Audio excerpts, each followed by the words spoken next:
Bonjour à tous. Alors aujourd'hui on va commencer un nouveau chapitre, le chapitre 13 sur les matrices symétriques et les coniques. Je pense qu'il y aura 4 vidéos, j'en suis même sûr. Donc là ça sera la partie 1 sur 4. Et dans cette vidéo on va uniquement traiter le grand 1. Voilà, on va faire que le grand 1. Ça sera la partie 1 sur 4. Ensuite, tout ça, on va pouvoir le faire dans une seule vidéo, mais ça sera que du cours, donc on va faire ça, c'est la partie 2 sur 4. Après, je pense que 3 sur 4, ça sera du TD. Et puis la dernière vidéo, ça sera sur les courbes algébriques. Voilà. Donc on est parti tout de suite. Donc cette vidéo, normalement, elle ne devrait pas être trop dure, hein. C'est sur les matrices symétriques, on va les diagonaliser, donc franchement, ça devrait aller. Pour l'instant, il n'y aura pas de géométrie. Alors on commence. Donc qu'est-ce que c'est une matrice symétrique? Eh bien, c'est une matrice dont sa transposée est égale à elle-même, et l'ensemble des matrices symétriques de Mn de R, ça sera noté Sn de R.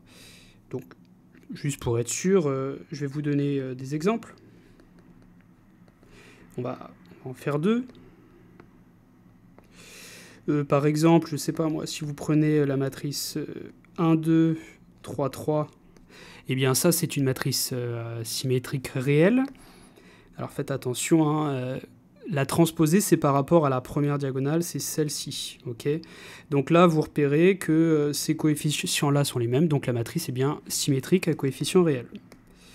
Voilà, donc pas de problème, ça c'est bien une matrice dans S2 de R, parce que c'est une matrice carrée de taille 2. Je vais vous en donner une autre, par exemple 1, moins 2, 4. Et là, je vais mettre 7, 7, moins 10, 8, 8. Bien, ça, c'est une matrice symétrique réelle. Pour quelle raison? Parce que si vous tracez la diagonale ici, là vous voyez bien que ces coefficients-là sont les mêmes, ces coefficients-là sont les mêmes, et ceux-là aussi. Sur la diagonale, on s'en fiche complètement, on n'a pas besoin de... Enfin, peu importe les valeurs sur la diagonale, ça peut être 0 d'ailleurs, hein, ça n'a aucune importance. Ce qui est important, c'est que la valeur là doit être égale à la valeur là. Il y a vraiment une symétrie en fait par rapport à la droite rouge. Hein. La valeur là doit être égale à la valeur là, et la valeur ici doit être égale à la valeur ici. Donc voici voilà, deux exemples de matrices symétriques réelles. Qu'est-ce que je peux dire de plus? Donc quand on note Sn de R, on fait bien sûr référence à l'ensemble des matrices grand A carré de taille n à coefficient réel qui vont vérifier A transposé est égal à A. Voilà, aussi autre chose, il y a un exercice très classique sur les matrices symétriques qui consiste à démontrer une somme directe. On ne va pas le faire, mais je vous le dis. Si jamais vous êtes intéressé, vous pouvez me le dire et je vous le démontrerai. On peut montrer que eh bien, l'ensemble des matrices de carré de taille n à coefficient réel se décompose comme, en somme directe comme Sn de R somme directe avec AN de R. Et AN de R, qu'est-ce que c'est? C'est l'ensemble des matrices antisymétriques, c'est-à-dire matrice antisymétrique, c'est-à-dire vérifiant M transposé est égal à moins M. Voilà. On peut montrer cette somme directe. Aussi, un autre fait que je ne vais pas démontrer, on peut aussi montrer que la dimension de Sn de R, eh bien oui, Sn de R en fait c'est un espace vectoriel, c'est stable par combinaison linéaire, la matrice nulle est bien une matrice symétrique, et on peut démontrer, vu que c'est un espace vectoriel, on peut regarder sa dimension, et sa dimension c'est en fait Nn plus 1 sur 2. Voilà, ça fait partie des choses, enfin, ça fait partie des choses qu'on pourrait vous demander en exercice. Je pense pas que ça soit nécessaire de le savoir par cœur, mais en attendant, voilà, si vous voulez approfondir le sujet, vous pouvez essayer de faire ces exercices-là. En attendant, ce qui est très important, la raison pour laquelle on étudie les matrices symétriques réel, et j'insiste sur le mot réel, eh bien c'est parce qu'on va avoir un résultat de diagonalisation. Mais avant ça, la première remarque qu'on peut faire, c'est que les sous-espaces propres d'une matrice symétrique réelle sont 2 à 2 orthogonaux pour le produit scalaire canonique de Rn. Alors, qu'est-ce que ça veut dire? Prenons un exemple concret. Imaginez, vous travaillez avec une matrice. Vous travaillez par exemple, je ne sais pas, avec une matrice symétrique réelle de taille 3, matrice carrée de taille 3. Et on va supposer, par exemple, que, je ne sais pas moi, on va supposer que le spectre de A, c'est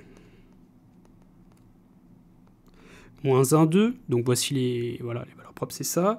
On va supposer que la multiplicité de moins 1, alors j'ai pas envie, on va peut-être mettre 3 exprès, voilà. La multiplicité de moins 1, c'est 2, et puis on va supposer que la multiplicité de 3, c'est 1. Et qu'est-ce qu'on va supposer aussi? Non, mais c'est tout, voilà. C'est tout. Imaginez que vous êtes dans ce cas-là, vous êtes dans un exercice, et puis vous êtes dans ce cas-là, ce qui arrivera en fait très souvent. Alors, automatiquement, dans ce cas-là, combien vous avez d'espaces propres? Vous en avez 2. Vous avez l'espace propre de A associé à la valeur propre moins 1, et puis vous en avez un autre. Vous avez l'espace propre de A associé à la valeur propre 3. Vous en avez 2, et bien ce théorème, cette proposition dit que ces deux espaces en fait sont orthogonaux. Et dans ces cas-là, vous verrez, en fait là on va le voir assez rapidement, dans le cas où vous allez vouloir diagonaliser une matrice symétrique réelle, eh bien, cette proposition nous dit que les espaces propres sont orthogonaux, et automatiquement, je vous conseille, enfin, je vous oblige même à faire un dessin, parce que le dessin va vous aider grandement dans la suite. Là, dans cette situation, on a donc affaire à... Alors, on va supposer qu'elle est diagonalisable. Hein. Alors, enfin, ouais, en fait, elle est diagonalisable, mais vous ne le savez pas encore. En fait, dans ce cas-là, eh bien, donc je ne vais pas prendre la multiplicité, du coup, je vais plutôt prendre la dimension des espaces propres. On va supposer que la dimension de moins 1 de A, c'est 2, et on va supposer que la dimension de E3 de A, c'est 2, c'est 1. Voilà, je suppose que je suis dans ce cas-là. Eh bien, dans ce cas-là, E-1 de A, lui, là, c'est un plan. C'est un espace vectoriel de dimension 2, donc c'est un plan vectoriel. Vous allez le mettre ici. E-1 de A. Et puis, E3 de A, c'est un espace vectoriel de dimension 1, donc c'est une droite vectorielle. Mais ces espaces-là sont orthogonaux. On peut donc faire un dessin, et le dessin donnera ça. En tant que plan vectoriel, il contient le vecteur nul de R3. Et puis là, vous allez avoir... Là, vous allez avoir E3. C'est une droite qui passe par l'origine et qui est perpendiculaire, qui est orthogonale au plan vectoriel E-1 de A. Donc voici E3 de A. Il faut faire ce dessin, parce que dans la suite, ça va nous aider énormément pour trouver une base de ces espaces propres. Vous savez que pour trouver une base des espaces propres, il faut résoudre des systèmes, et parfois ça peut être un petit peu compliqué. On avait vu qu'il y avait une technique avec le théorème du rang, et en fait, il suffisait de trouver le rang pour essayer de conclure rapidement, le rang d'une certaine matrice. Mais globalement, voilà, ça demande un petit peu d'effort. Là, avec les matrices symétriques réelles, vous allez pouvoir trouver les espaces propres plus simplement que ce que vous aviez l'habitude. Mais c'est que dans le cas des matrices symétriques réelles. Que dans le cas des matrices symétriques réelles. Donc voilà, si jamais vous êtes dans cette situation, vous travaillez avec une matrice symétrique, donc là en l'occurrence c'est de taille 3, et que vous êtes par exemple dans ce genre de situation, donc là vous avez un plan ici, là vous avez une droite, directement faites un dessin. Franchement, faites un dessin, et puis ça va énormément simplifier, parce qu'après pour trouver une base, on va commencer par trouver une base de un vecteur qui va diriger la droite, et après on va en trouver deux autres qui vont diriger le plan. Ok ? Alors, évidemment, c'est ce qu'on va faire là tout de suite, et on passe vraiment au vif du sujet. Là, on met les pieds dedans. C'est le théorème spectral, le théorème le plus important de ce cours. Le théorème spectral nous dit, donc c'est un théorème surpuissant, hein, Il nous dit que si vous avez une matrice symétrique, une matrice à coefficient réel de taille n qui est symétrique. Donc, matrice symétrique, coefficient réel, c'est le plus important. Alors, dans ce cas-là, alors j'ai oublié, ça c'est un alors. Hein. Alors, il existe une matrice diagonale D et une matrice orthogonale P telle que j'ai cette égalité A égale PDP-1 et qui est égale encore à PDP orthogonale.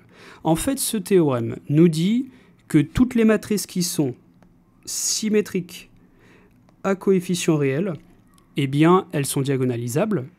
Mais il y a un petit peu plus, c'est que la matrice de passage P, celle qu'on connaît très bien dans la diagonalisation, elle est inversible, mais elle est encore mieux, elle est orthogonale. En fait, les matrices orthogonales sont bien inversibles, hein, leur inverse c'est la transposée. Mais là, c'est une information supplémentaire, c'est qu'elle est carrément orthogonale, la matrice. Donc, peut-être que je peux rajouter une couche. Ce théorème affirme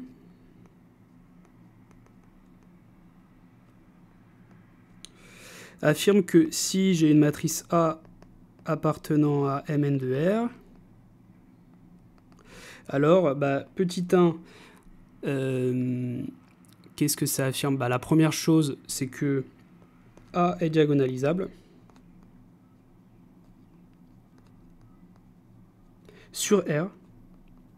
Alors, excusez-moi, matrice symétrique, pardon.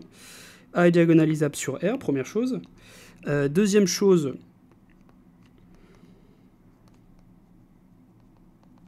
on peut choisir la matrice de passage dans la diagonalisation. Il y a toujours une matrice de passage dans la diagonalisation.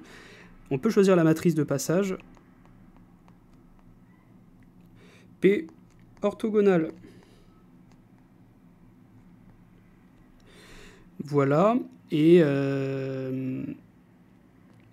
donc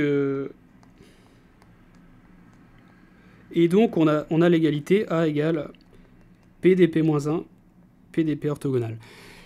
Parce que si une matrice est orthogonale, son inverse, c'est la transposée.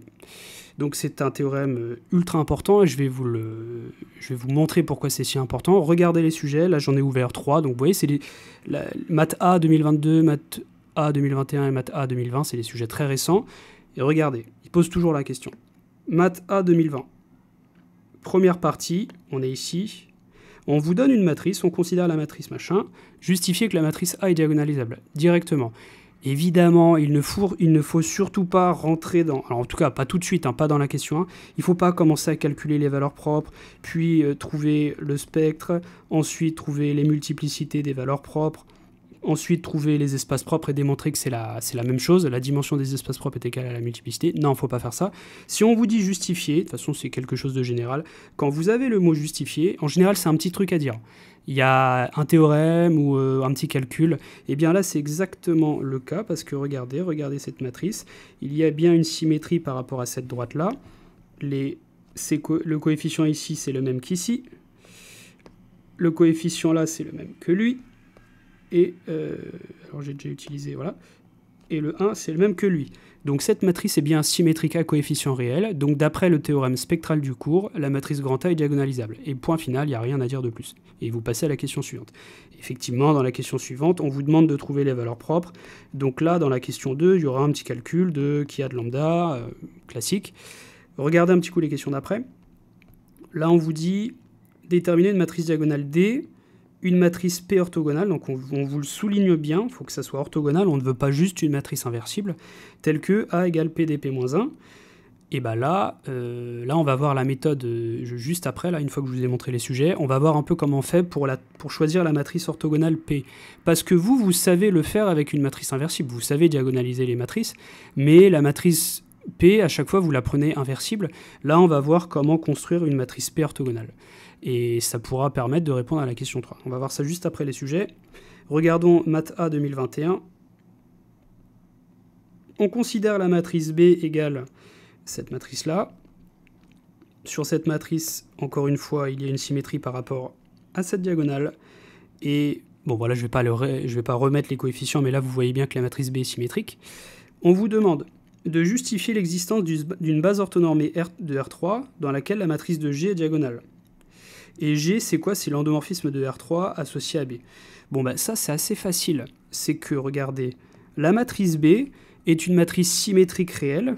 Une matrice symétrique réelle, elle est donc diagonalisable et elle s'écrit sous la forme PDP orthogonale, où la matrice D est diagonale et la matrice... Alors, excusez-moi, là, on va plutôt mettre... c'est vrai, mais bon, en général, il vaut mieux mettre P orthogonale pour bien montrer que c'est une matrice orthogonale. Et celle-là, la matrice P qu'il y a ici, elle est orthogonale.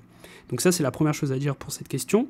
Ensuite, ce que vous dites, c'est que, eh bien, la matrice P ici, c'est une matrice orthogonale. Vous allez noter C1, etc. Enfin, il n'y en a que 3 en fait, pardon. C1, C2, C3, ça va désigner les colonnes de la matrice grand P. Vous savez que la matrice grand P est orthogonale, donc ces colonnes forment une base orthonormée. Okay, et donc la base orthonormée qu'on vous demande de trouver, eh bien c'est la base B égale C1, C2, C3. Et dans cette base-là, eh bien la matrice de G, dans cette base-là, eh bien c'est bien la matrice D. Hein, c'est la définition d'une... C'est grâce aux formules de changement de base. En fait, j'ai trouvé la bonne base qui convient, et la bonne base qui convient, ça c'est un résultat qui est vrai en diagonalisation générale, hein, c'est pas forcément vrai que pour les matrices symétriques, mais d'une manière générale, la base qui va permettre d'avoir la matrice de G qui sera diagonale, eh bien c'est la base B constituée des colonnes de votre matrice P, d'accord ? C1, C2, C3. Donc là, dans la question 1, c'était ça qu'il fallait dire, tout simplement. Mais il fallait d'abord dire la matrice B symétrique réelle, donc diagonalisable, etc. On passe à Math A 2020. Alors, d'ailleurs, là, regardez, on vous rappelle la définition d'un hyperplan, ils sont sympas. Un hyperplan est un espace vectoriel de dimension n-1. On vous définit la matrice A par A égale 1/9 de voilà, cette matrice de taille 3. Montrez que A est orthogonale. Très facile. Vous notez C1, la première colonne de la matrice A, C2, la deuxième colonne de la matrice A, etc. Donc, juste pour que vous ne fassiez pas l'erreur, c'est bien, voici la première colonne de la matrice A. Vous faites pareil pour C2, C3. Et vous démontrez très facilement que C1 scalaire C2, bah, ça fait bien 0. C2, et puis les autres, vous le dites simplement. Okay, donc, les colonnes vérifient le produit scalaire nul. Et chacune des normes des colonnes, c'est bien 1. Donc cette question-là, en fait, ça c'est très facile. Celle que j'ai soulignée, justifier que A est diagonalisable. Encore une fois, là, c'est immédiat avec le théorème spectral. Hein. Hop, on a une matrice symétrique réelle. La matrice A est une matrice symétrique à coefficient réel. Elle est donc diagonalisable. Et c'est réglé. Et pour la deuxième partie de la question, celle-là, que dire de plus de ces sous-espaces propres ? Ils sont orthogonaux. Vous avez juste ça à dire. Voilà. Ils sont orthogonaux.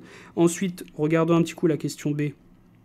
La question B, rappelez quelles sont les valeurs propres réelles possibles d'une matrice orthogonale. Voilà, ça, c'est du cours. Hein. Plus ou moins 1. Voilà. C'est cadeau. Question C. À l'aide des questions précédentes, déterminer les valeurs propres et les sous-espaces propres de A. Bon, bah là vous faites comme on a l'habitude, vous trouvez les valeurs propres avec le polynôme caractéristique et les sous-espaces propres. On va voir tout de suite une technique qui permet de les trouver simplement grâce au fait qu'ils sont orthogonaux. Alors, on est parti avec cet exemple 1. Justifier que la matrice grand A est diagonalisable et on veut la diagonaliser, mais pas n'importe comment. On veut la diagonaliser à l'aide d'une matrice de passage qui est orthogonale. C'est la différence dans ce chapitre. Avant, vous saviez diagonaliser avec une matrice de passage inversible, mais là, en plus, elle sera orthogonale. Et là, on va voir comment on fait. Alors, c'est parti. Premier point. On nous demande de démontrer qu'elle est diagonalisable. Bon, bah, c'est facile. Elle est symétrique réelle. La matrice grand A est symétrique réelle. Donc, elle est diagonalisable. Vous pouvez préciser sur R d'après le théorème spectral. Toujours citer le théorème qui vous permet de faire ça. Si le théorème ne porte pas de nom, vous dites d'après le cours. Mais lui, il porte un nom, donc on le cite. D'après le théorème spectral. Au passage, peut-être que ceux qui ne s'en souviennent pas, qu'est-ce que ça veut dire quand je dis sur R ? Quand je dis diagonalisable sur R, bah en fait ça veut dire que A égale PDP-1, mais que les matrices qui apparaissent ici sont un coefficient réel. Okay. Le P est une matrice dont tous ses coefficients sont des nombres réels, et le D est une matrice dont tous ses coefficients sont des nombres réels. Si j'avais mis sur C, eh bien ça aurait été des coefficients complexes. Okay. Bon voilà, la diagonalisation là c'est facile, enfin en tout cas le caractère diagonalisable est assez simple. Ensuite, on va trouver le polynôme caractéristique. Hein. Maintenant, on s'engage un petit peu dans la même méthode qu'on a vue et revue pour diagonaliser une matrice. La première chose à faire, c'est de trouver le polynôme caractéristique. Alors, en avant, on va calculer qui a de lambda, où lambda est un nombre complexe, c'est-à-dire le déterminant de A de lambda i3 moins A. Qu'est-ce que c'est? Moi, je commence toujours par la diagonale. Donc, je vais faire lambda moins tous les coefficients de la diagonale. Donc, ça fait lambda moins 1, lambda moins 1, lambda moins 1. Et tout le reste, je leur affecte un signe moins 1. Mais tous les autres coefficients étaient moins 1, donc ça va donner ça. Maintenant, il va falloir travailler avec ça. Alors, bon, vous pouvez par exemple, moi ce que je propose de faire, c'est ça. Alors, il n'y a pas unicité de la solution, hein. Vous pouvez très bien faire d'autres opérations, mais là, dans ce cas-là, moi ce que je ferais bien, c'est la colonne 1, je vais lui ajouter toutes les colonnes. C'est une opération c'est une opération sur la colonne 1, donc les colonnes 2 et 3 ne sont pas affectées. Je les recopie tout de suite, avant de faire la moindre erreur. Et là, je commence à faire mon opération, qui consistait à... en fait, ça fait lambda plus 1. Pourquoi je fais cette opération C1 reçoit C1 plus C2 plus C3? Parce que je remarque que quand je vais additionner toutes les colonnes, je vais trouver la même chose. À chaque fois, c'est lambda plus 1. Et maintenant, je vais pouvoir me servir des lambda plus 1. En fait, là, ce que je vais faire, je vais soustraire la ligne 2 à la ligne 1. Je vais soustraire plutôt la ligne 1 à la ligne 2 et la ligne 3 à la ligne 1. Je vais me servir de la ligne 1 maintenant. Ce qui va donner... Je vais prendre la ligne 2 et je vais faire L2 moins L1. Et je vais, dans le même temps, on va essayer d'être efficace, hein, L3 moins L1, je vous ai dit, l'efficacité c'est très important au concours, on veut gagner du temps. Donc la ligne 1, je peux la recopier, aucun problème, parce que ça ne concerne pas la ligne 1, ces opérations-là. Ça ne va pas affecter la ligne 1. Et là, par contre, donc là, évidemment, ça a été fait pour G0, lambda moins 2, et 0. Et là, j'ai 0, ça a été fait exprès, bien sûr, 0, et lambda moins 2. Bon, là, c'est parfait, parce qu'en fait, c'est une matrice triangulaire supérieure. Regardez ça, si c'est pas beau. Pourquoi je suis content? Parce que les matrices triangulaires supérieures, on connaît très très bien leur déterminant. C'est le produit des éléments diagonaux.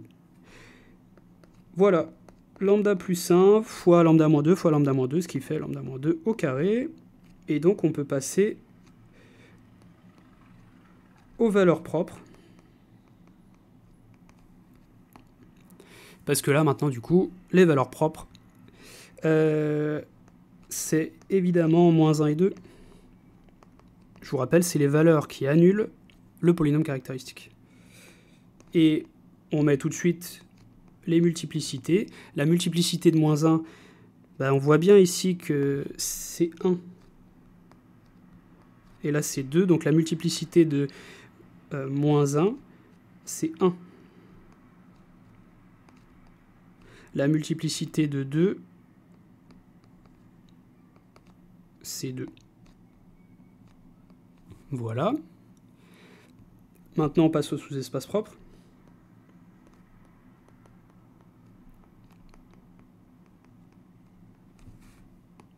Alors c'est là que ça devient intéressant. C'est là où il va y avoir une petite différence par rapport à ce qu'on a fait, par rapport à ce qu'on sait faire d'habitude sur la diagonalisation. On veut être efficace, on veut aller vite. Les matrices symétriques réelles se diagonalisent vite. Donc on va pas commencer à faire des systèmes dans tous les sens pour trouver ces espaces propres. Non, on va faire un dessin et à l'aide du dessin, on va essayer d'être rapide. Alors, il y aura peut-être un seul système, mais il n'y en aura pas deux en tout cas. Regardez vos sous-espaces propres. Plutôt, on sait que la matrice est diagonalisable, hein, puisque A est diagonalisable. Eh bien, qu'est-ce que vous pouvez me dire de la dimension de E-1 de A et de la dimension de E2 de A? Qu'est-ce que vous pouvez me dire? Bah, vous pouvez me dire que c'est la même que la multiplicité, parce que la matrice est diagonalisable. Donc E-1 de A, c'est une droite, car c'est un espace vectoriel de dimension 1, et E2 de A, c'est un plan vectoriel, car c'est un espace vectoriel de dimension 2. À partir de là, tout de suite, dessin. On fait un plan, on fait une droite, ça vous prend 2 secondes. Voici E2 de A, c'est un plan vectoriel. Et là, je vais faire une droite. Une droite qui passe par l'origine, 0, 0, 0, et qui est orthogonale à E2 de A. Je mets bien cette information ici, et je précise bien que ça, c'est E-1 de A. Et là, on est parti pour chercher une base. Mais avec ce dessin, pour trouver une base, en fait, ça sera facile. Il faut trouver une base de tout le monde, de la droite et du plan. Vous allez toujours commencer par la droite. Voilà, commencez toujours par la droite. Alors, on a un vecteur x, y, z. Alors, je vous ai dit tout à l'heure, il ne faut pas faire de système. On verra que c'est beaucoup plus rapide avec une matrice symétrique. En fait, il suffit... L'idée générale, c'est de trouver une base...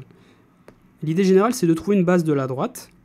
Donc là, vous allez faire un petit système, mais c'est juste un vecteur qu'il faut trouver, ça va être rapide. Trouvez une base de la droite, et une fois que vous l'avez, le dessin vous permet de trouver facilement les vecteurs de la base du plan. Okay, donc en fait, il faut quand même trouver une base de la droite. Alors, ce vecteur-là appartient à E-1 de A, et vous verrez que ça va être assez simple. Si et seulement si AX égale moins X, si et seulement si je reformule ça en termes de système, étant donné la matrice A, vous allez obtenir x plus y plus z est égal à 0. Allez, admettons, j'isole x, petit x. Qu'est-ce que c'est mon grand X au final? Ça va donner ça. Alors... Quoique, non, en fait, je crois que je dis une bêtise. C'est quoi? Alors, c'est 1, moins 1, moins 1, oui, pardon, en fait, c'était pas ça. C'était pas tout à fait ça, pardon. C'est... Ok, c'est 1 à chaque fois sur la diagonale, d'accord. Non, en fait, je suis allé un petit peu vite. Donc là, c'est x moins y moins z égale à moins x. Moins x plus y moins z est égal à moins y. Et puis moins x moins y plus z est égal à moins z. Je revérifie pour être sûr de ne pas faire d'erreur. Ça arrive très vite les erreurs. Ok, c'est des 1 sur la diagonale. C'est bon. Bon, je repasse tout de l'autre côté. Je vais avoir une égalité avec 0. Donc, je vais avoir 2x moins y moins z égale 0.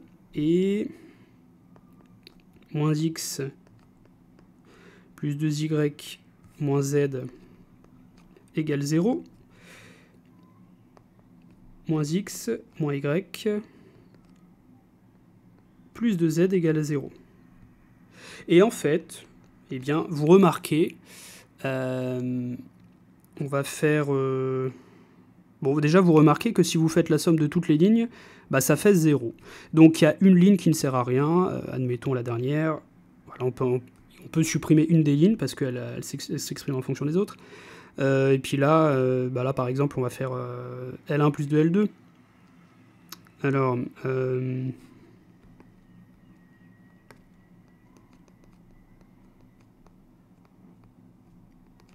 ou plutôt, on va continuer de garder l'équivalence. On va garder la première ligne, 2x moins y moins z égale à 0. Et là, je vais faire une opération, à savoir, là, la deuxième ligne que je vais écrire, ça proviendra de l'opération L1 plus 2L2. Ce qui fait 3y moins 3z, y égale z. En fait, ils sont tous égaux, hein. X égale y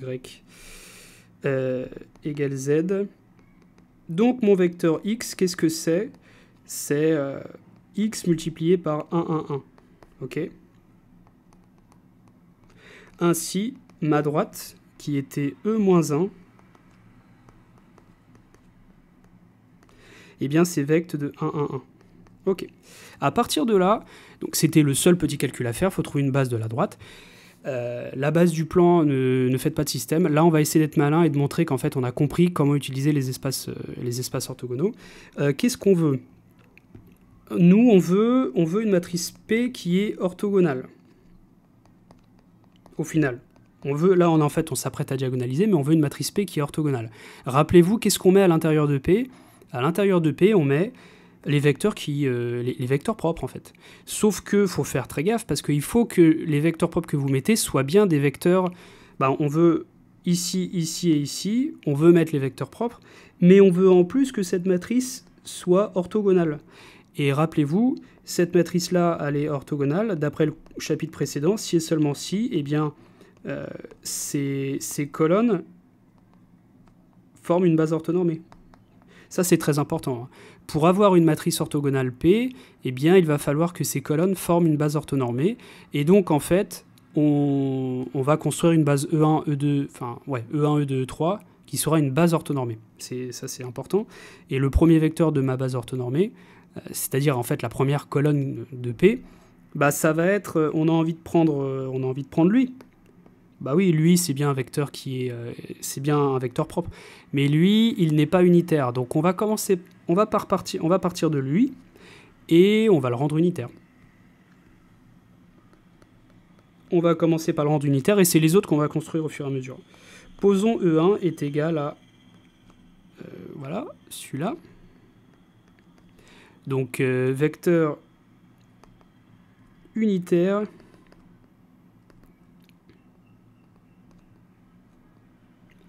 qui va diriger la droite E-1 de A. Voilà. Ensuite, on va trouver un vecteur E2. Donc là, au niveau du dessin, peut-être que je vais le copier. À ce stade-là, regardez ce qu'on a fait. Peut-être qu'on peut le mettre là, voilà. À ce stade-là, sur le dessin, on a trouvé un vecteur qui va diriger la droite et je l'ai appelé E1. Il est ici et il est unitaire.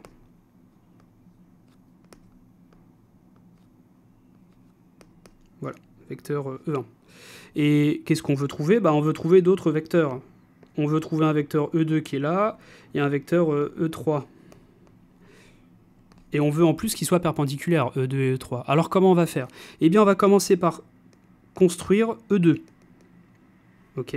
Et on va prendre, là en fait ça se voit très bien sur le dessin, on va prendre un vecteur E2 qui est orthogonal à E1. Pourquoi on ferait ça? On ferait ça parce que déjà on a envie que les vecteurs E1 et E2 soient orthogonaux pour construire ma base orthonormée. Et puis en plus, le fait que E1 soit orthogonal, E2 soit orthogonal à E1, ça va forcer les choses à appartenir au plan. Si E2, ce que je dis simplement, c'est que... alors on va baisser un petit peu le truc, et ça c'est un fait assez important. Le fait que mon vecteur E2, que je n'ai pas encore construit, mais je vais le construire de cette façon-là, le fait que E2 soit perpendiculaire à E1, ça voudra dire automatiquement que E2 appartient au plan. C'est-à-dire E2 de A, hein, d'accord? C'est un petit peu pour ça que... qu'on va le prendre orthogonal à E1 pour avoir une base orthonormée et en plus, comme ça, ça va bien appartenir au plan. Alors c'est parti. Donc, sur tout ça. Pour l'instant, on est là. Donc là, peut-être essayer de mettre pause et réfléchir à trouver un vecteur E2 qui est perpendiculaire à lui. Voilà, essayez de réfléchir là-dessus. Donc là, on va poser. Donc là, lui, ça, il est important quand même. Hein. On va poser E2. Vous avez le choix. En fait, il y en a plein qui marchent. Vous n'êtes pas obligé d'avoir exactement le même que moi. Il y en a plein qui marchent, il n'y a aucun problème. Donc, on réfléchit d'abord. On veut un vecteur qui est perpendiculaire à E1. Bah, je ne sais pas, par exemple, 1, moins 1, 0. Vous voyez, ce vecteur-là, il va bien être perpendiculaire à lui, en fait. La constante ici n'a aucune importance quant à l'orthogonalité. La constante ici est juste là pour orthonormaliser le vecteur, pour le rendre unitaire. Mais ce vecteur-là, on se dit, bon, bah voilà, lui, il convient bien. Lui, il est bien perpendiculaire à lui. Oui, mais il n'est pas de norme 1, donc on le divise par sa norme, et là, on est bon.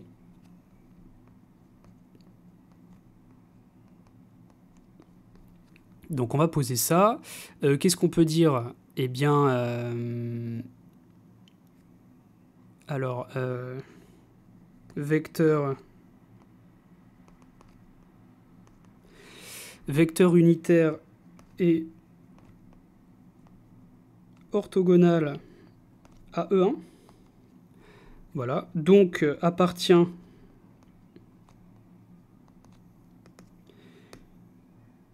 parce que c'est bien beau de trouver un vecteur qui est perpendiculaire à E1 et qui est de norme 1, mais bon, on veut quand même qu'il engendre le plan. Bon, bah là, c'est parce que les espaces sont orthogonaux, hein, c'est pour ça. Le dessin ici est valide, car les espaces propres sont orthogonaux. C'est pour ça qu'on peut faire le dessin. Sinon, on pourrait pas. Donc, appartient à E2 de A. On peut donc le placer sur le dessin.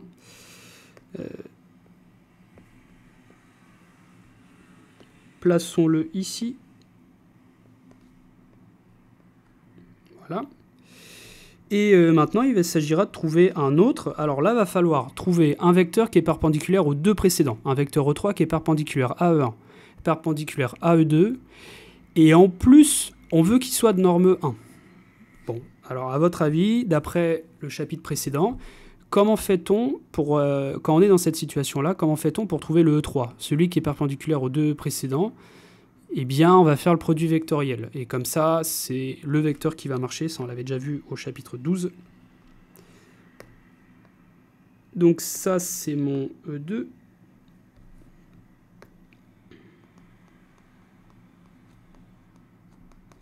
Posons E3. Alors, il faut faire le produit vectoriel. Et vous allez trouver...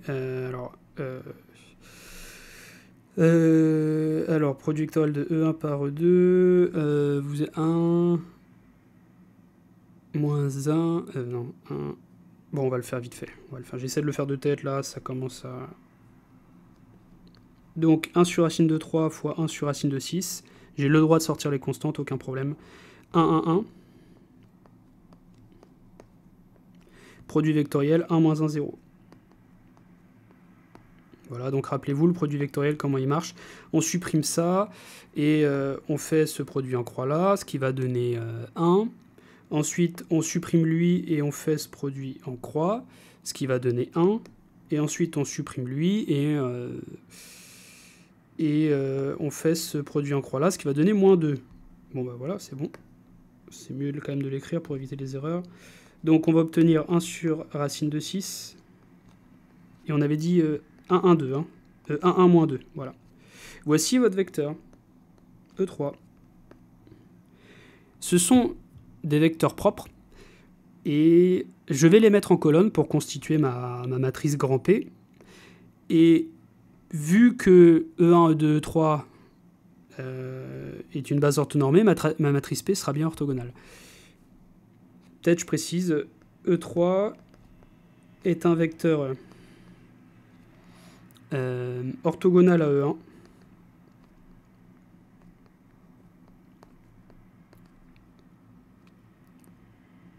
Donc appartient. C'est vu que E3 est orthogonal à E1 qu'il appartient bien à E2 de A. Vous voyez l'intérêt du dessin. Et puis il est orthogonale à E2 et unitaire. Rappelez-vous, quand vous avez deux vecteurs, E1 et E2, qui sont perpendiculaires, si vous voulez construire un nouveau vecteur qui est perpendiculaire à ces deux-là, vous faites quoi? Le produit vectoriel.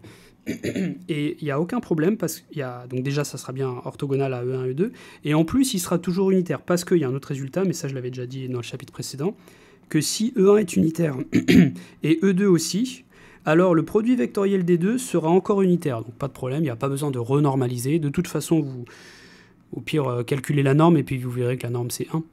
Donc conclusion.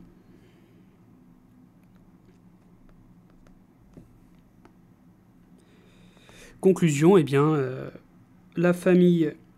Bon, là, je prends mon temps, hein, j'écris beaucoup de choses. Hein. Normalement, ça sera plus vite, puis j'explique aussi des petits trucs, donc c'est pour ça que ça paraît un peu long, mais en vrai, sur une copie, c'est rapide. Hein. La famille E1, E2, E3 est une base orthonormée. Orthonormée de R3, formée de vecteurs propres.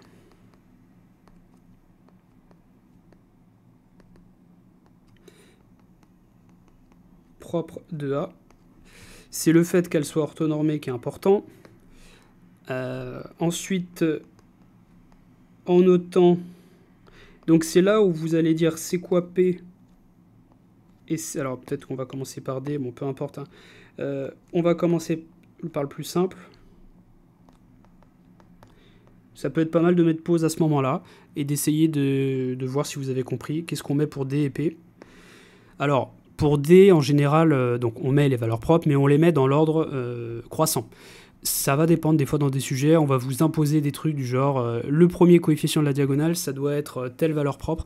Bon, si on vous précise rien, en général, on met toujours on met l'ordre croissant. Donc là, en l'occurrence, on avait moins 1 et 2 comme valeur propre, 2 étant de multiplicité 2, donc bah, on va mettre ça. Et pour la matrice P, eh bien, vous devez commencer par... Là, qu'est-ce qu'on va mettre par quoi on va commencer les colonnes de P? Vous allez commencer les colonnes de P par les vecteurs propres de la valeur propre moins 1. Alors, E moins 1 de A, c'était une droite vectorielle, et on avait vu que c'était lui. Donc, il faut mettre ce vecteur en colonne. N'oubliez pas le racine de 3, c'est important.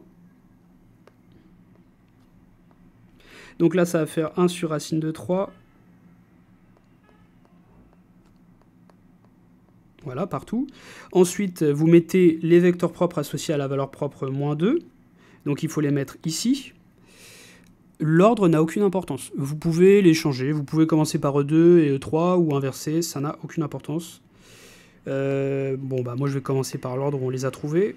E2, donc 1 sur racine de 2, moins 1 sur racine de 2, 0.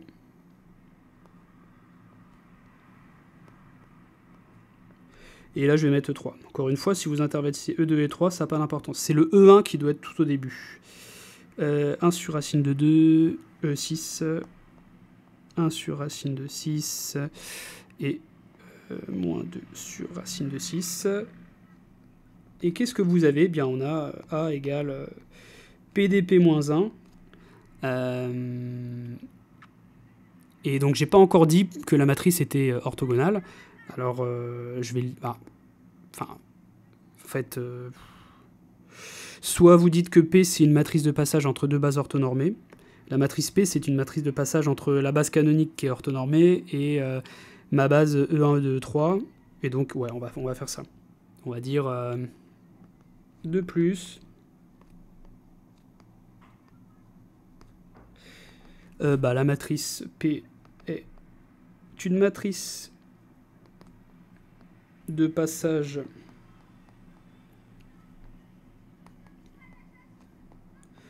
entre la base canonique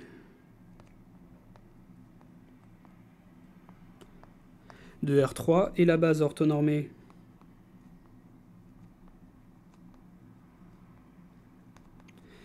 celle qu'on a trouvée, hein, E1, E2, E3. Alors, quand on a une matrice de passage entre deux bases orthonormées, eh bien, on a une matrice orthogonale.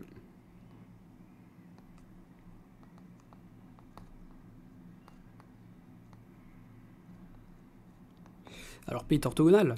Et donc, au final, quel est l'inverse de P? Parce que là, j'écris P-1. Alors c'est pour ça que c'est bien d'avoir des matrices symétriques réelles, parce que si jamais on vous demande de faire ce calcul un peu long et chiant, je dis long et chiant parce qu'il faudra calculer l'inverse, et bon, l'inverse, il faut encore faire un système. Et bah là, vu que P est une matrice orthogonale, bah l'inverse de P, c'est P orthogonal. Donc, et P orthogonal, on le fait en 2 secondes. Hein. Donc c'est très pratique, donc A égale PDP orthogonal. Voilà qui termine la correction de cet exemple. Donc, bon, là, j'ai passé du temps pour tout vous expliquer. Je vous conseille de faire... alors, il faut que je regarde les exos du TD. Je crois que l'exercice 1 et 4... regardez les exercices 1 et 4 du TD, ça fait des bons entraînements, en fait. C'est la même question. Il faut diagonaliser, mais à l'aide d'une matrice de passage orthogonale. Je ne fais pas d'autres exercices qui ressemblent à ça, parce que, bon... là, je l'ai détaillé, puis en plus, la diagonalisation en général, vous maîtrisez. Cette histoire de matrice de passage orthogonale, il faut bien comprendre comment ça marche. Faites un dessin, ça peut être utile. Et puis d'ailleurs, en parlant de dessin, je peux peut-être rajouter mon E3. Alors, agrandir, non, c'est pas ça que je voulais faire. Excusez-moi, on va le prendre là. Je vais juste refaire le dessin en plaçant mon E3 en fait. Donc là, E3, ben, bien vous le placez là, mais faites bien en sorte de montrer au correcteur que vous avez bien compris que, là, que ceux-là étaient, voilà, ils sont perpendiculaires, ceux-là. Et ça, c'est E3, voilà. Voilà, donc maintenant, on va pouvoir passer à l'exercice 2. Aujourd'hui, on fait que des matrices, on travaille que sur les matrices symétriques, on ne fait pas encore de coniques. On fera des coniques demain. J'avais pas envie de mélanger les deux. Alors, on va munir Mn1 de R de son produit scalaire canonique, et puis on va noter avec des doubles barres la norme associée. Alors déjà, avant d'aller plus loin, peut-être des rappels. Qu'est-ce que ça veut dire le produit scalaire canonique sur Mn1 de R? C'est des choses qu'on avait déjà vues, que j'ai déjà précisé dans le cours, évidemment, sur les produits scalaires. Donc là, il faut se référer au chapitre sur le produit scalaire. Alors, je le rappelle, le produit scalaire canonique sur Mn. Canonique, ça veut dire le plus simple possible, ou celui par défaut qu'on utilise, celui de préférence. Mn1 de R est... Alors, on va le faire entre deux vecteurs colonnes.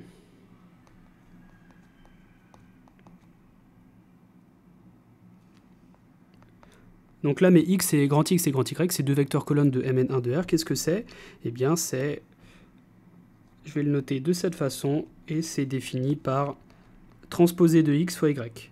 Quand j'ai des vecteurs colonnes, c'est comme ça que je fais. Bon, en vérité... Vous ne faites pas réellement ça quand vous voulez calculer le produit scalaire entre deux vecteurs colonnes. Je vous donne un exemple. Imaginez vous avez 1, 2, 3, 4. Je ne pense pas que vous faites la transposée de 1, 2 multiplié par 3, 4, ce qui nous ferait 1, 2. La transposée d'un vecteur colonne, c'est un vecteur ligne. 3, 4. Et là, je peux faire l'opération que je connais. Donc là en l'occurrence, ça fait 1 fois 3. Plus 2 fois 4. Et donc ça fait 11.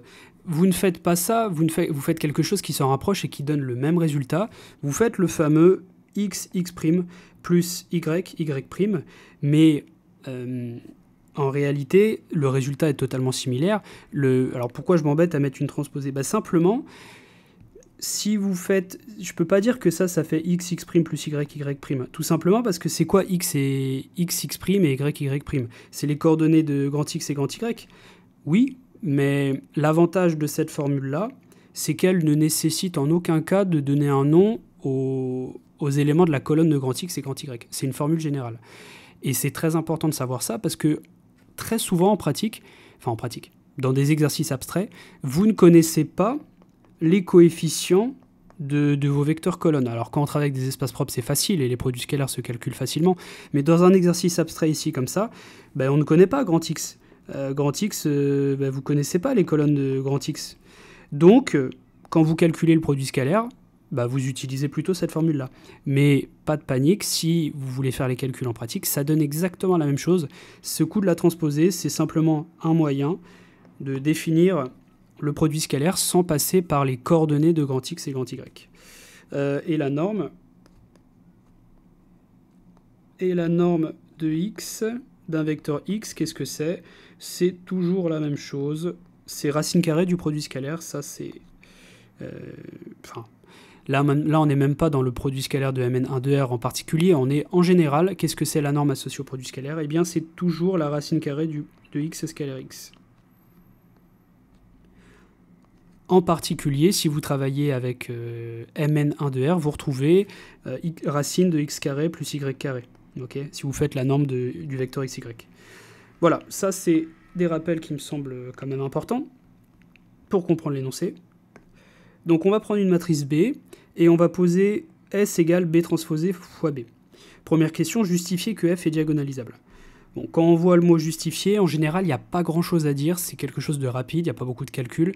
Là, en l'occurrence, démontrer qu'une matrice est diagonalisable, c'est compliqué quand on ne la connaît pas, mais quand on sait qu'elle est symétrique à coefficient réel, c'est très simple. C'est le théorème spectral qui nous permet de faire ça.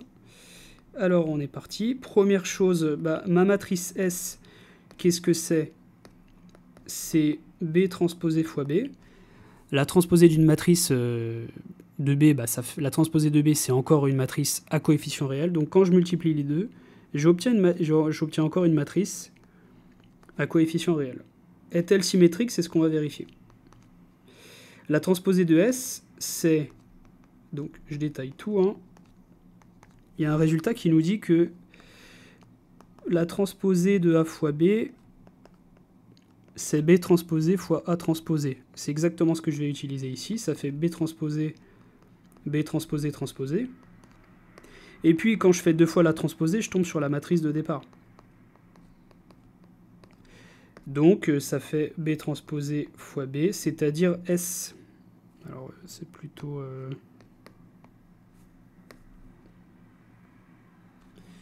Voilà. J'obtiens la matrice S, donc ma matrice est symétrique. Ainsi, S est une matrice symétrique réelle, c'est-à-dire à coefficient réel. Donc d'après le théorème spectral,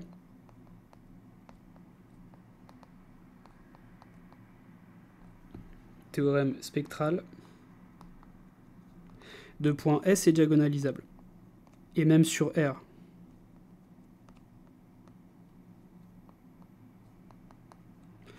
Voilà. Pour cette question 1, et on peut passer à la 2. Alors regardons la 2. On va prendre un vecteur propre de S, et on va l'associer à une valeur propre lambda. Donc là, tout de suite, on se dit, ça veut dire que Sx égale lambda x.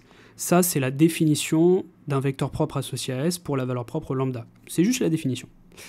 On vous demande d'exprimer norme de bx au carré en fonction de norme de x au carré de lambda.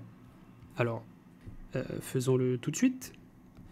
D'abord, on va fixer ce qu'on nous dit, soit x un vecteur propre de S associé à la valeur propre lambda. Tout de suite, on traduit ce que ça veut dire. Tant qu'à faire, on le dit tout de suite, ça veut dire que Sx égale lambda x. Et notre but, c'est d'exprimer ça. Okay. Il faut réussir à l'exprimer en fonction de deux choses. Donc là, j'écris sur un brouillon. La première chose, il faut que ça apparaisse, et il faut aussi que le lambda apparaisse.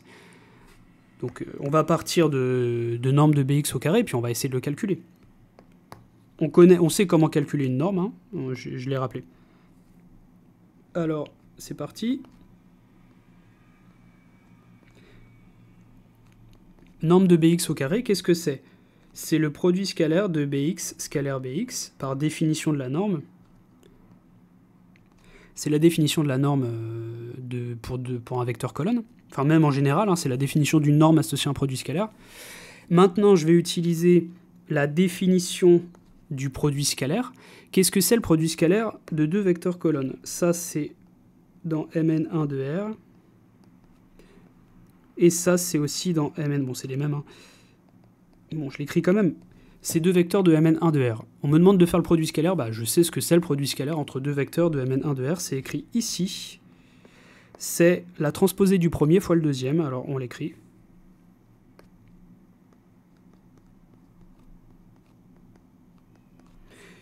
J'utilise mes propriétés sur les vecteurs colonnes, enfin sur les matrices en général avec la transposée. Ça fait, j'inverse x transposé fois b transposé fois b fois x. Et là, qu'est-ce que vous reconnaissez ici? Vous reconnaissez S, bien sûr. Donc ça fait x transposé sx. Mais sx, c'est lambda x. Donc ça va faire x transposé multiplié, alors peut-être on va l'écrire plutôt en bas, ça va faire x transposé fois lambda x.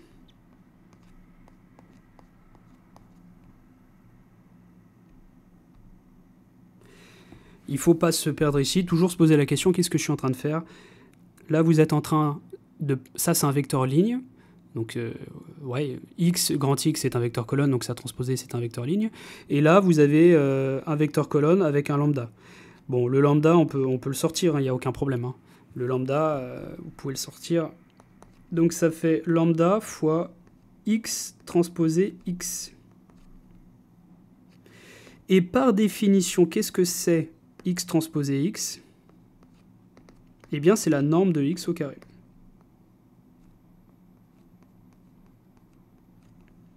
Voilà, ce qui donne lambda fois norme de x au carré. Et je vais plutôt le mettre à côté. Voilà. Ainsi. Bon, j'ai trouvé ma relation. C'est une question assez classique, ça. Hein.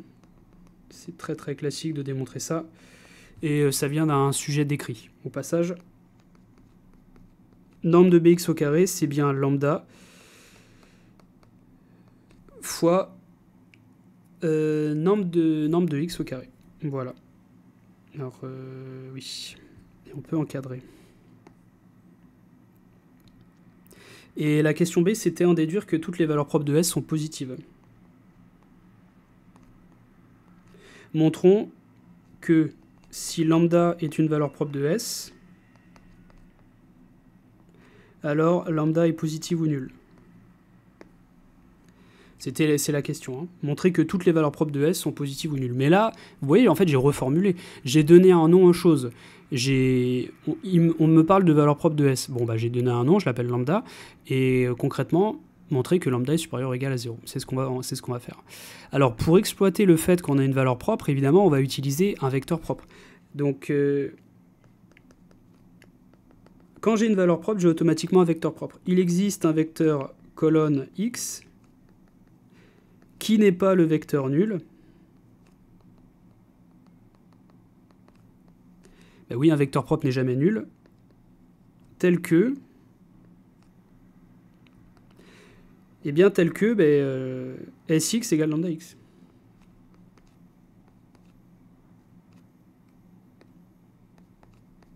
Et d'après la question précédente,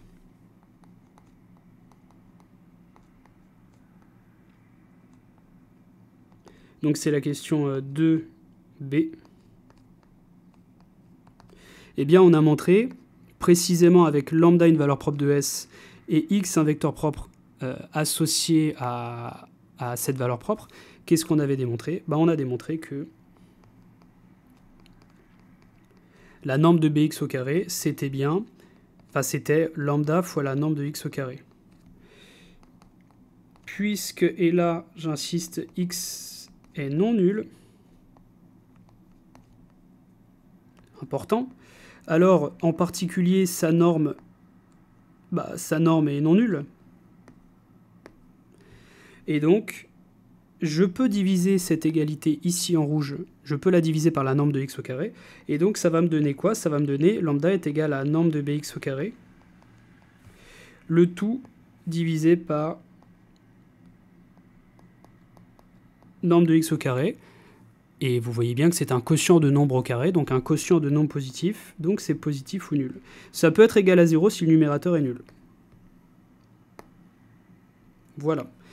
Et ça conclut presque l'exercice. Alors, il y a juste une question que j'ai rajoutée. C'est une question quand même qui est beaucoup plus difficile. Je pense que en concours, on vous donnera des questions intermédiaires. Essayez de le faire si vous êtes intéressé, c'est pas obligatoire, mais si vous essayez et que vous avez du mal, vous posez-moi la question et puis je le corrigerai. Voilà. Donc ça, je le mets entre parenthèses. C'est quand même plus compliqué, mais je peux le corriger si vous le voulez, vous avez qu'à me demander. Maintenant, on va passer à l'exercice 3. Et on s'arrêtera là. Exercice 3. On considère une matrice A vérifiant A multiplié par A transposé multiplié par A est égal à l'identité. On veut montrer que A est symétrique. Le fait qu'elle soit à coefficient réel, voilà, ça c'est... Elle est de taille n, ça c'est ok. Elle est à coefficient réel, ça c'est ok. C'est le fait qu'elle soit symétrique. Alors, je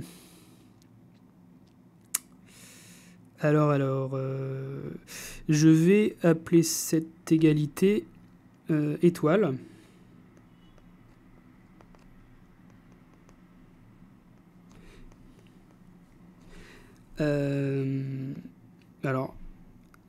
Regardez ce qu'on va faire. On va multiplier à gauche et à droite. Alors, est-ce que c'est une bonne idée, ça? Oui. On va multiplier à gauche par A transposé. Donc, ça va faire A transposé A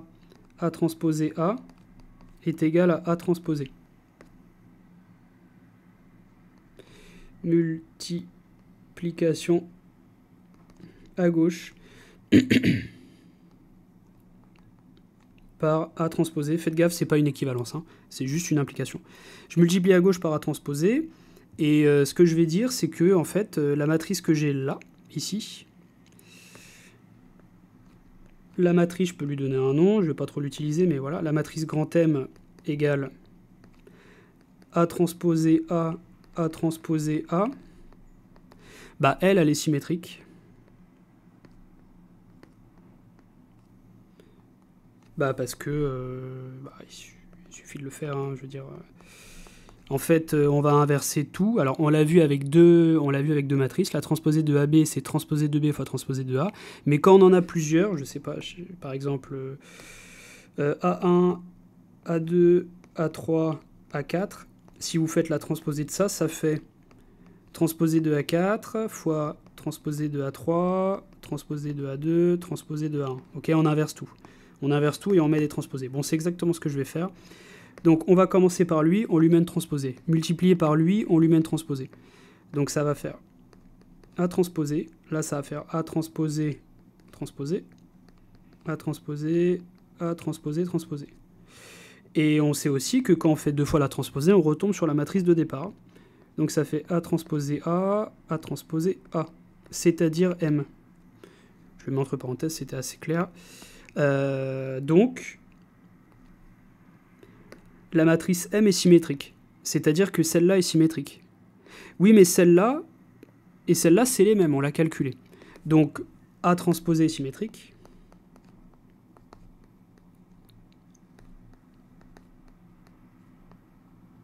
Et donc, A aussi. Mais oui, alors, on pourrait le calculer. Hein. A transposé, c'est... c'est totalement équivalent, hein. Quand on dit que A est symétrique ou A ou sa transposée est symétrique, c'est pareil. Hein. Si vous faites A transposé, ça fait bien A parce que sa transposée est symétrique. Bon. Réfléchissez juste 2 secondes à ça et vous verrez que c'est assez clair.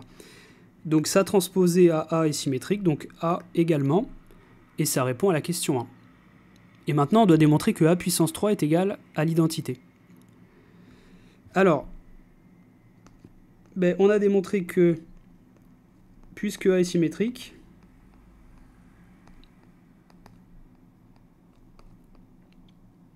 alors d'après étoile, étoile étant A transposé A égale l'identité, qu'est-ce qu'on va obtenir? On va obtenir A puissance 3,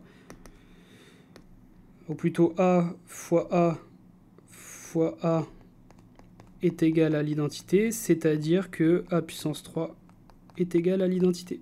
Voilà. Voilà. Et maintenant, justifier que A est diagonalisable sur R, bon, théorème spectral et c'est réglé, en déduire que A égale l'identité. Bon, là, il y a plus de boulot. Pourquoi A égale l'identité?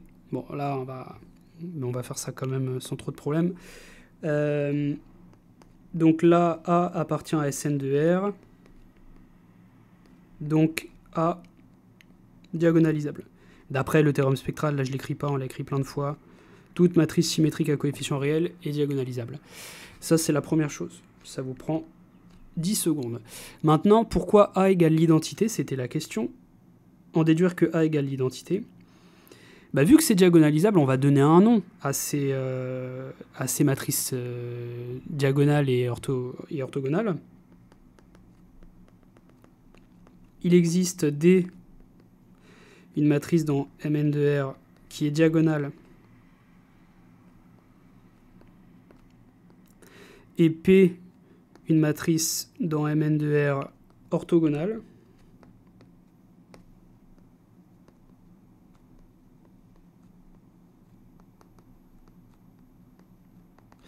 Tel que A égale P transposé. Maintenant, que faire avec ça? On a une information sur A puissance 3 quand même. Hein. On sait que A puissance 3 est égal à l'identité. Donc, on a... Alors, l'identité, on a vu que c'était A puissance 3. Donc, c'est PD, P transposé, puissance 3. Si vous faites le calcul, vous allez obtenir... Enfin, si vous faites PDP transposé fois PDP transposé fois PDP transposé, vous allez obtenir, vu que P transposé et P sont l'inverse l'une de l'autre, ça va se simplifier, ça va faire P fois D puissance 3 fois P transposé. Il va vous rester que ça. Donc, il suffira de placer lui, on va multiplier à gauche par P-1, et on va multiplier à droite par l'inverse de P transposé, c'est-à-dire P, à droite. Donc on va obtenir en fait D puissance 3 est égal à l'identité. Notons lambda 1, lambda n, les coefficients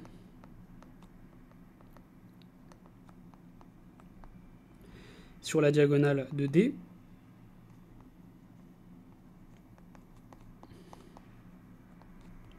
Eh bien, qu'est-ce que je vais obtenir? Le fait que D puissance 3 soit égal à l'identité, ça va me dire, quand on a une matrice diagonale et qu'on la met à une certaine puissance, les puissances vont sur chacun des coefficients de la diagonale, à savoir lambda 1 puissance 3, lambda 2 puissance 3, lambda n puissance 3, et j'ai des zéros, je mets une parenthèse pour dire que c'est que des zéros autour, et ça fait l'identité, c'est-à-dire la matrice diagonale avec que des 1. J'ai une égalité entre deux matrices. Tous les coefficients s'identifient. Et donc, je peux dire que pour tout i appartenant à 1n, le lambda i puissance 3 est égal à 1. Mais si vous avez l'équation x cube est égal à 1, cette équation, son inconnu, c'est x, avec x réel. Quelles sont ses solutions? Les solutions... Alors, d'une manière générale, les solutions sont les racines troisièmes de l'unité, c'est-à-dire 1, exponentielle 2i sur 3, exponentielle 4i sur 3. Mais ici, on s'intéresse qu'à des nombres réels, parce que les lambda, c'est les coefficients de la diagonale, et ma matrice S est symétrique, et ma matrice, en fait, de départ, elle est symétrique réelle, donc elle est diagonalisable sur R, ce qui veut dire que D est une matrice diagonale qu'avec des coefficients réels. Donc en fait, vous êtes en train de résoudre cette équation, et cette équation, En tout cas, le seul nombre réel qui est solution de cette équation, c'est 1. Les autres sont des nombres complexes. Donc il n'y a que 1 comme solution. Donc en fait, pour tout i appartenant à 1n, lambda i est égal à 1, ce qui veut dire que ma matrice D, bah, c'est l'identité, en fait. Ainsi, A, c'était quoi? C'était PDP-1, avec P, enfin, P transposé, c'est pareil. Donc ça fait P identité P transposé, c'est-à-dire P transposé, donc ça fait l'identité.